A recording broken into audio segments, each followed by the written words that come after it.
आज मनोज के साथ शादी के पवित्र बंधन में बंधने के बाद गरिमा अपने मायके से रोते बिलखते विदा हो गई। लगभग 2 घंटे बाद उसकी गाड़ी ससुराल की चौखट पर खड़ी हो गई। देर तक दरवाजे पर गाड़ी में बैठी इंतजार करती रही कि अंदर से कोई आए और गृह प्रवेश की रस्म कराए। इसी बीच उसकी आंखें घूंघट की ओट से कभी मनोज को देखती तो कभी दरवाजे के अंदर देखने की कोशिश करती। अंदर से कुछ आवाजों को सुनने के सिवा वो कुछ भी समझ नहीं पा रही थी। गरिमा को यह तो पता था कि मनोज की मां इस दुनिया में नहीं है, तो वह यह सोच रही थी कि न जाने कौन गृह प्रवेश की रस्म कराएगा। काफी देर बाद इंतजार के बाद भी जब कोई उन्हें गृह प्रवेश कराने के लिए नहीं आया तो मनोज की तरफ आशा भरी नजरों से देखा। इस समय गरिमा काफी थकान महसूस कर रही थी। मनोज ने शायद गरिमा की नजरों की भाषा पढ़ ली थी। मनोज गाड़ी से उतरा और अपनी छोटी बहन को बुलाकर उसके कान में कुछ कहा। थोड़ी देर में बहन कुछ औरतों को साथ लेकर आई और गरिमा का गृह प्रवेश करवाया। बाद में और भी रस्में संपन्न हुई। इन सब के बीच गरिमा को यह तो समझ में आ ही गया था कि सास के बिना ससुराल किसी बवाल से कम नहीं है। धीरे धीरे सारे रिश्तेदार जाने लगे।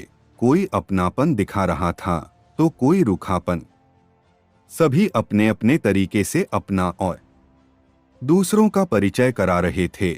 गरिमा इन सब की बातें सुनकर परेशान सी हो जाती, लेकिन धीरे धीरे ससुर, पति, छोटी ननद और एक प्यारा सा देवर के साथ अपनी गृहस्थी की गाड़ी को रास्ते पे लाने का प्रयास करने लगी। पति का प्यार, ससुर का दुलार और ननद तथा देवर का स्नेह गरिमा को कब अल्हड़ लड़की से जिम्मेदार गृहिणी बना दिया, वो खुद भी नहीं समझ पाई। इन सभी के बावजूद उसके दिल में एक चीज की कसक रहा करती थी कि काश उसकी सास होती।